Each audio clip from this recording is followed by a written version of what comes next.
ಕೊಡಗು ಜಿಲ್ಲೆಯಲ್ಲಿ ಜಿಲ್ಲಾಡಳಿತ ಅಪಾಯದ ಸ್ಥಳಗಳಂತ ಗುರುತಿಸಿ ಸ್ಥಳಗಳಲ್ಲೇ ಬೆಟ್ಟ ಕುಸಿತಾ ಇರುವಂಥದ್ದು ಯಾವ್ದು ಅಪಾಯದ ಸ್ಥಳಗಳು ಅಂತ ಗುರುತಿಸಿತ್ತು ಜಿಲ್ಲಾಡಳಿತ. ಆ ಸ್ಥಳಗಳಲ್ಲೇ ಈಗ ಬೆಟ್ಟ ಕುಸಿತಾ ಇರುವಂಥದ್ದು. 4 ಕಡೆಗಳಲ್ಲಿ ಭೂಕುಸಿತ ಮತ್ತು 30 ಕಡೆಗಳಲ್ಲಿ ಪ್ರವಾಹದ ಮುನ್ಸೂಚನೆಯನ್ನು ನೀಡಿತ್ತು. 44 ಕಡೆಗಳಲ್ಲಿ ಟೋಟಲ್ ಆಗಿ ಭೂಕುಸಿತ ಆಗುತ್ತೆ. 30 ಕಡೆಗಳಲ್ಲಿ ಪ್ರವಾಹದ ಮುನ್ಸೂಚನೆಯನ್ನು ನೀಡಲಾಗಿತ್ತು. ಅದೇ ಸ್ಥಳಗಳಲ್ಲಿ ಭೂಕುಸಿತ ಸಂಭವಿಸ್ತಾ ಇದೆ. ಸಂಪಾಜೆಯ ಕೊಯ್ನಾಡಿನಲ್ಲಿ ಶಾಲೆ ಮೇಲೆ ಗುಡ್ಡ ಕುಸಿದಿರುವಂಥದ್ದು. 2018ರಲ್ಲೂ ಕೂಡ ಗುಡ್ಡ ಕುಸಿದಿದ್ರೂ ಸರಿಯಾದಂಥ ಕ್ರಮವನ್ನ ಕೈಗೊಂಡಿರಲಿಲ್ಲ. ಮತ್ತೆ ಅದೇ ರೀತಿಯಾದಂಥ ಪರಿಸ್ಥಿತಿ ನಿರ್ಮಾಣವಾಗಿದೆ. ಆ ಒಂದು ಸ್ಥಳದಿಂದ ನಮ್ಮ ಪ್ರತಿನಿಧಿ ಪ್ರೇಮ್ ಕುಮಾರ್ ಒಂದು ಪ್ರತ್ಯಕ್ಷ ವರದಿ ಕೊಟ್ಟಿದ್ದಾರೆ, ನೋಡೋಣ. ಕೊಡಗು ಜಿಲ್ಲೆಯಲ್ಲಿ ಸುರಿಯುತ್ತಿರುವಂತಹ ಭಾರಿ ಮಳೆಗೆ ಅಲ್ಲಲ್ಲಿ ಭಾರಿ ಅವಾಂತರಗಳು ಸೃಷ್ಟಿಯಾಗ್ತಾ ಇದೆ. ಸಂಪಾಜೆ ಭಾಗದಲ್ಲಿರುವಂತಹ ಸರ್ಕಾರಿ ಶಾಲೆಯ ಹಿಂಭಾಗ ಬೆಟ್ಟ ಕುಸಿದು ಶಾಲೆಯನ್ನು ಸಂಪೂರ್ಣವಾಗಿ ಬಂದ್ ಮಾಡಿರುವಂತದ್ದು. ಏನು ಕಳೆದ 2 ದಿನಗಳಿಂದಷ್ಟೇ ಸ್ವಲ್ಪ ಪ್ರಮಾಣದ ಮಣ್ಣು ಕುಸಿತು. ಈಗ ತಡರಾತ್ರಿ ಸುರಿದಂತಹ ಭಾರಿ ಮಳೆಯಿಂದಾಗಿ ಆ ದೊಡ್ಡ ಬೆಟ್ಟ ಶಾಲೆಯ ಮೇಲೆ ಬಿದ್ದಿರುವಂತದ್ದನ್ನ ನಾವು ನೋಡಬಹುದಾಗಿರುವಂತದ್ದು. ಈಗ ಅಲ್ಲಿನ ಪರಿಸ್ಥಿತಿಯನ್ನ ನೋಡ್ತಾ ಹೋಗೋದಾದ್ರೆ ಈಗ ನಾವು ನೋಡಬಹುದು, ಇದು ಸಂಪಾಜೆ ಭಾಗದಲ್ಲಿರುವಂತಹ ಸರ್ಕಾರಿ ಶಾಲೆ. ಇಲ್ಲಿ ಸುಮಾರು 86 ಮಕ್ಕಳು ಶಾಲೆಯಲ್ಲಿ ವಿದ್ಯಾಭ್ಯಾಸವನ್ನ ಮಾಡ್ತಾ ಇದ್ರು. ಆದ್ರೆ ಕಳೆದ 2 ದಿನಗಳಿಂದ ಸುರಿದಂತಹ ಭಾರಿ ಮಳೆಯಿಂದಾಗಿ ಸ್ವಲ್ಪ ಪ್ರಮಾಣದ ಮಣ್ಣು ಕೆಳಗೆ ಜಾರಿತ್ತು. ಆದ್ರೆ ಈಗ ತಡರಾತ್ರಿ ಸುರಿದಂತಹ ಭಾರಿ ಮಳೆಯಿಂದಾಗಿ ಏನು ಸಂಪೂರ್ಣವಾಗಿ ಬೆಟ್ಟದ ಮೇಲಿರುವಂತಹ ಮಣ್ಣು ಕೆಳಗೆ ಬಿದ್ದಿರುವಂತದ್ದು. ಅದಲ್ಲದೆ ಆ ದೊಡ್ಡ ಅಂದ್ರೆ ಬೆಟ್ಟದ ಮೇಲಿರುವಂತಹ ದೊಡ್ಡ ದೊಡ್ಡ ಮರಗಳಿವೆ, ಅಲ್ಲೂ ಕೂಡ ಬೀಳುವಂತಹ ಸಾಧ್ಯತೆ ಇನ್ನೂ ಹೆಚ್ಚಾಗಿರುವಂತದ್ದು. ಈಗ ಶಾಲೆಯಲ್ಲಿರುವಂತಹ 86 ಮಕ್ಕಳನ್ನು ಕೂಡ ಪಕ್ಕದಲ್ಲಿರುವಂತಹ ಸರ್ಕಾರಿ ಶಾಲೆಗೆ ಸ್ಥಳಾಂತರವನ್ನ ಮಾಡಿರುವಂತದ್ದು.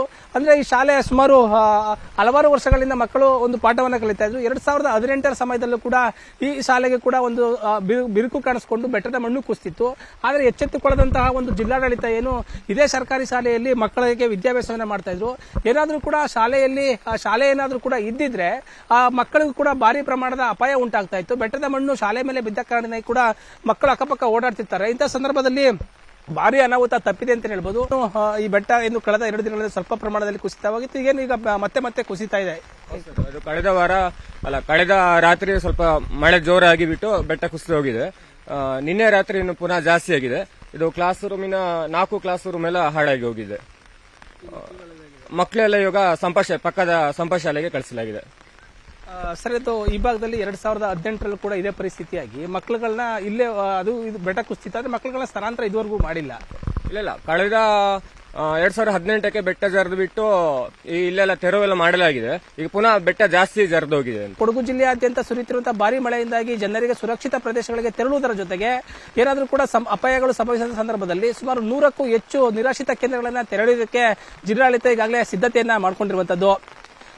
ಕ್ಯಾಮರಾ ಪರ್ಸನ್ ರಾಹುಲ್ ಜೊತೆ ಪ್ರೇಮ್ ಕುಮಾರ್, ನ್ಯೂಸ್ 18 ಕನ್ನಡ, ಕೊಡಗು. ಇನ್ನು ಉಡುಪಿಯ ಜಿಲ್ಲಾದ್ಯಂತ ರೆಡ್ ಅಲರ್ಟ್ ಅನ್ನ ಘೋಷಣೆ ಮಾಡಲಾಗಿದೆ. ಪಶ್ಚಿಮ ಘಟ್ಟ ಭಾಗದಲ್ಲಿ ನಿರಂತರವಾಗಿ ಮಳೆ ಸುರಿತಾ ಇರುವಂತದ್ದು ಉಡುಪಿ ಜಿಲ್ಲೆಯಲ್ಲಿ. ಹೆಬ್ರಿ, ಕಾರ್ಕಳ, ಆಗುಂಬಿಯಲ್ಲಿ ಭಾರಿ ಮಳೆ ಆಗ್ತಾ ಇದೆ. ಸುತ್ತಮುತ್ತಲ ಗ್ರಾಮ, ತೋಟ, ಗದ್ದೆಗಳು ಜಲಾವೃತ ಆಗಿರುವಂತದ್ದು. ನ್ಯೂಸ್ 18ನಲ್ಲಿ ಡ್ರೋನ್ ಸೆರೆ ಹಿಡಿದಿರುವಂತಹ ದೃಶ್ಯಾವಳಿಯನ್ನ ನಿಮ್ಮ ಮುಂದೆ ಇಡ್ತಾ ಇದೀವಿ. ಯಾವ ರೀತಿಯಾಗಿದೆ ಪರಿಸ್ಥಿತಿ ಅನ್ನುವಂಥದ್ದನ್ನ ಗಮನಿಸಬಹುದು. ಛಾಯಾಗ್ರಾಹಕ ಸಿದ್ಧಾರ್ಥ ನೀಲಾವಾರ ಚಿತ್ರೀಕರಣ ಮಾಡಿರುವಂಥ ಡ್ರೋನ್ ದೃಶ್ಯಾವಳಿ ಇದು. ಅದನ್ನು ಗಮನಿಸಬಹುದು. ಹೇಗಿದೆ ಪರಿಸ್ಥಿತಿ, ಉಡುಪಿಯ ಹೆಬ್ರಿಯಲ್ಲಿ ಹೇಗಿದೆ ಪರಿಸ್ಥಿತಿ ಅಂತ. ಕಂಪ್ಲೀಟ್ ಆಗಿ ಅಲ್ಲಿನ ಜಮೀನು, ಅಲ್ಲಿದ್ದಂಥ ಗ್ರಾಮಗಳು, ತೋಟ, ಗದ್ದೆ ಎಲ್ಲವೂ ಕೂಡ ಜಲಾವೃತ ಆಗಿದೆ. ಅಲ್ಲಿ ಬೆಳೆದಿದ್ದಂಥ ಬೆಳೆಗಳು ಕೂಡ ಅಷ್ಟೇ ಕಂಪ್ಲೀಟ್ ಆಗಿ ಹಾಳಾಗೋಗುತ್ತೆ. ನೋಡ್ಬೋದು ನೀವು ಡ್ರೋನ್ನ ದೃಶ್ಯಾವಳಿಯಲ್ಲಿ ಹೇಗಿದೆ ಪರಿಸ್ಥಿತಿ ಅಂತ. ಉಡುಪಿ ಜಿಲ್ಲೆಯಾದ್ಯಂತ ರೆಡ್ ಅಲರ್ಟ್ ಇದೆ. ಕರಾವಳಿ ಭಾಗದ 3 ಜಿಲ್ಲೆಗಳಿಗೂ ಕೂಡ ಅಷ್ಟೇ ರೆಡ್ ಅಲರ್ಟ್ ಅನ್ನ ಘೋಷಣೆ ಮಾಡಲಾಗಿರುವಂಥದ್ದು. ಈ ಸಂದರ್ಭದಲ್ಲಿ ಅಲ್ಲಿನ ಪರಿಸ್ಥಿತಿಯನ್ನ ನೋಡ್ತಾ ಇದ್ರೆ ಅಯೋಮಯ ಆಗ್ಬಿಟ್ಟಿದೆ. ಜನಜೀವನ ಎಲ್ಲವೂ ಕೂಡ ಅಸ್ತವ್ಯಸ್ತ ಆಗಿರುವಂಥದ್ದು. ನೀರಿನಿಂದ ಮುಳುಗಡೆ ಆಗ್ಬಿಡ್ತವೆ. ಎಷ್ಟೋ ಗ್ರಾಮಗಳ ಸಂಪರ್ಕನೂ ಕೂಡ ಕಡಿತ ಆಗಿದೆ. ಕರಾವಳಿ ಭಾಗದ ಮತ್ತೊಂದು ಜಿಲ್ಲೆ ದಕ್ಷಿಣ ಕನ್ನಡ ಜಿಲ್ಲೆ. ದಕ್ಷಿಣ ಕನ್ನಡ ಜಿಲ್ಲೆಯಲ್ಲೂ ಕೂಡ ಅಷ್ಟೇ ಭಾರಿ ಮಳೆ ಆಗ್ತಾ ಇದೆ. ಗುರುವಾಯನ ಕೆರೆ ಸಮೀಪದ ರಸ್ತೆಯಲ್ಲೇ ಹರಿತಾ ಇರುವಂಥದ್ದು ನೀರು. ಸಮರ್ಪಕ ಚರಂಡಿ ವ್ಯವಸ್ಥೆ ಇಲ್ಲದ ಕಾರಣ ರಸ್ತೆಯಲ್ಲೇ ನಿಂತಿರುವಂಥದ್ದು ನೀರು. ರಸ್ತೆ ಬದಿಯ ಅಂಗಡಿಗಳು ನೀರಿನಲ್ಲಿ ಮುಳುಗಡೆ ಆಗಿದೆ. ಗುರುವಾಯನ ಕೆರೆಯ ಶಕ್ತಿನಗರದಲ್ಲಿ ಈ ಘಟನೆ ನಡೆದಿರುವಂಥದ್ದು. ಆ ದೃಶ್ಯಾವಳಿಯನ್ನು ನಿಮಗೆ ತೋರಿಸ್ತಾ ಇದ್ವಿ. ಈಗ ಬಂಡವಾಳ ಬಯಲಾಗುತ್ತೆ ಮಳೆ ಬಂದಾಗ. ಯಾರ್ಯಾರು ಏನೇನು ಕಡಿದು ದಬಾಕಿದ್ದಾರೆ ಅಲ್ಲಿ ಅಂತ.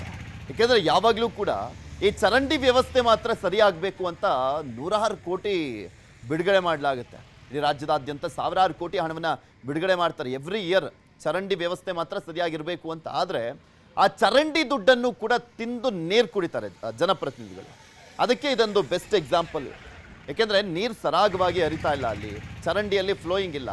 ಕಟ್ಕೊಂಡಿದೆ, ಮಣ್ಣು ಗಿಣ್ಣು ಎಲ್ಲ ಕಲ್ಗಿಲ್ಲೆಲ್ಲ ಕಟ್ಕೊಂಡ್ಬಿಟ್ಟಿರುವಂಥ ಕಾರಣಕ್ಕೆ ಆ ನೀರು ಎಲ್ಲಿ ಹೋಗ್ಬೇಕು? ರೋಡಲ್ಲಿ ಹೋಗ್ತಾ ಇದೆ, ಮನೆಗೆ ನುಗ್ತಾ ಇದೆ.